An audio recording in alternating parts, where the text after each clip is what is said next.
As Patton said, you know, nobody ever won a war by dying for, make the other guy die for his country. You don't die, you make the other guy die. So same thing when you compete. Don't let them see any signs of weakness. And our high school kids bought into that this year. And they, my goodness, they did a tremendous job. The school's never been able to compete like that. And it's, again, if you saw it, it's like driving through a town and you'd be thinking you were in the 40s and 50s. The time has just stood still there because the infrastructure is just, you know, the fishing industry and the timber industry went out of business and it's affected them. But these are the types of things that have made a difference, and they all would say the same thing. Thanks a lot for pushing me. I knew I didn't want to do it, but I did it. Next. Over the years, this is a supplement. We'd have those camps and the kids would come up, hey coach, what do you think about this protein? What do you think about that? We had the governor, Mark White's son. Hey, the governor goes, hey, what do you think about this powder? I said, sir, and that's when it hit home when the governor, Mark White, goes, I said, I'll tell you what I'll do. I'll go to the biochemistry department at UT and come up with a supplement. Because I can't tell you what's in these supplements. Some of it's got aspirin in it, some of it's got flour in it. I mean, who knows what it's, you know, cut with, all these different things that they say are in it. We don't know. Half of the things we can't even define. So I went to the biochemistry department and they came up with this supplement, which I've used for years and years. It's about 520 calories. 530 calories, 10 ounces orange juice, a third of a cup of low-fat dry milk, a banana, a cup of low-fat yogurt, blend with ice. And it's 7% fat, 21% protein, and 72% carbohydrates. It's a great, great energy drink. It'll help put weight on. I've used it at Texas, I've used it at Miami, Kurt Warner, all these guys. I had the recipe up in there. And again, it's all whole foods. You know what you're getting. And mom and dad can be assured that they're not getting some that, oh, my son got tested and I didn't realize I was taking this. You don't know. This is stuff you buy in the store and you know for sure that it's a legitimate supplement. And it's stood the test of time. These particular food groups, they haven't changed. So, next. The mission statement that I've used over the years, and again, I'm retired and I'm very grateful to be here and for Riley to give me and Coach Easton to let me share. Hopefully you pick up a couple of things, but again, there's a million recipes out there.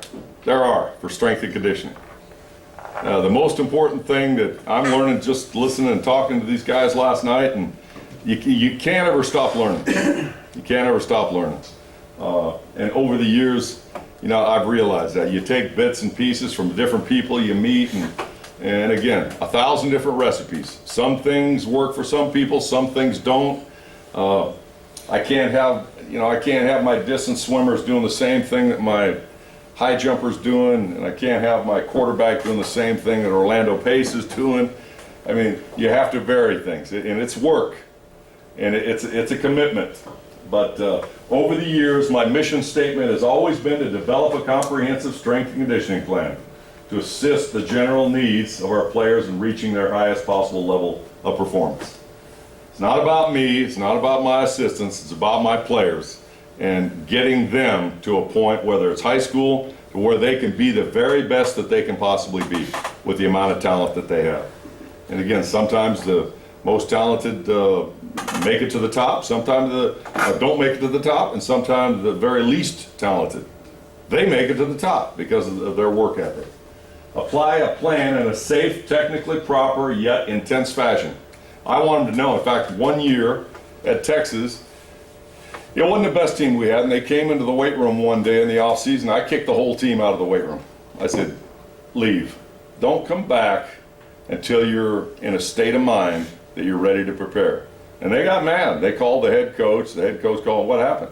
I said, Coach, I can't have people coming into this room.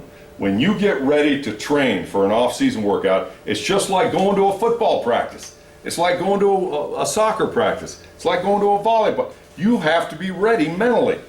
If you're not ready mentally, the lightest weight in the house can be the most dangerous weight in the house.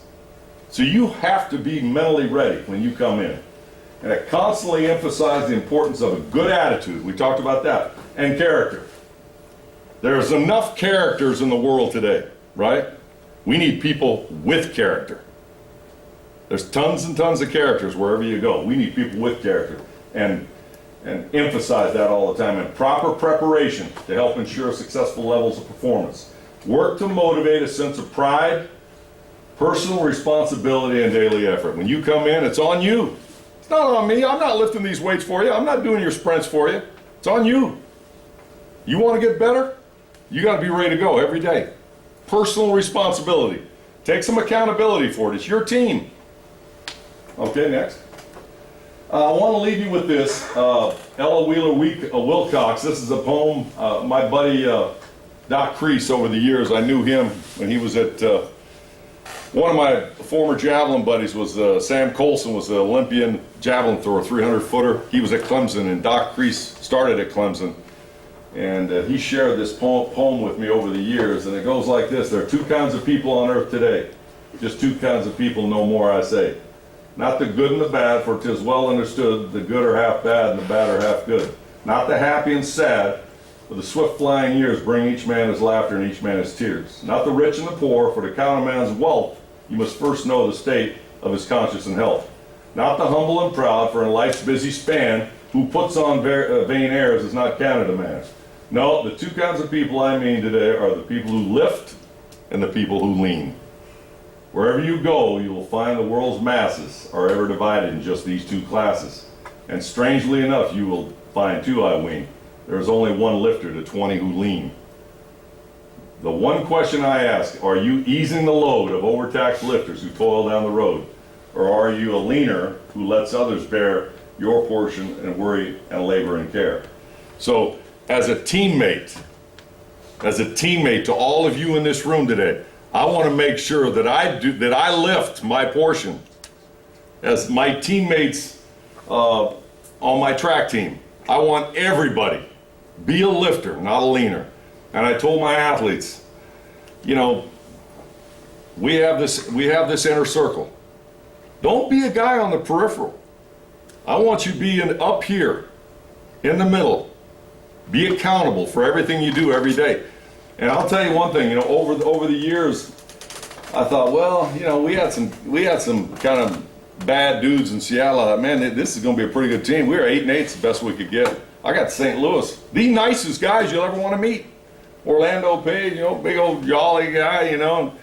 Grant Winstrom's a nice guy out of Nebraska, and Kurt Warner, very nice, very religious. I thought, man, these guys, I don't know, man. I hope we're going to have a team here. And again, they were 4-12 the year before, 2-14 the year before that, and Vermeil's going to get fired.